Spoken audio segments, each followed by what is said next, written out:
High, কিছুটা বিনসের বীজ আর কিছুটা ঝিঙের বীজ নিয়েছি আমি বীজ থেকে চারা তৈরি করার জন্য। দেখি বীজ থেকে চারা তৈরি হয় কি না, কারণ এখন বর্ষাকাল।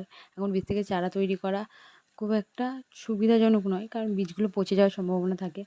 তাও ইচ্ছা হলো দেখি করতে পারি কি না বীজ থেকে চারা। তার জন্য আমি কিছুটা ঝিঙের বীজ আর কিছুটা বিনসের বীজ নিয়ে ওভারনাইট ভিজিয়ে রেখেছিলাম। এবার বীজগুলোকে আমি আলাদা আলাদা করে ভাগ করে নিয়েছি, কারণ দুটো টবের মধ্যে গাছ বসাবো। আর এইটা একসঙ্গেই বসিয়ে দিচ্ছি আর বীজ থেকে চারা তৈরি হয়ে গেলে এগুলোকে আমি আলাদা আলাদা জায়গায় বসিয়ে দেবো।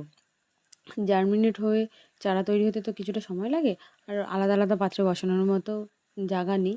তার জন্য এখানে বসাচ্ছি, পরে টব রেডি করে আমরা আলাদা আলাদা জায়গায় এগুলোকে বসিয়ে দেবো। এগুলো বসানোর জন্য আমি মাটির মধ্যে নিয়েছি garden soil, vermicompost, kitchen compost আর একটু লাল বালি। দেখুন 1 সপ্তাহ পরে গিয়ে দেখছি একটাও চারা ওঠেনি, বর্ষার জলে মারা গেছে, শুধু একটা ঝিঙে গাছ হয়েছে।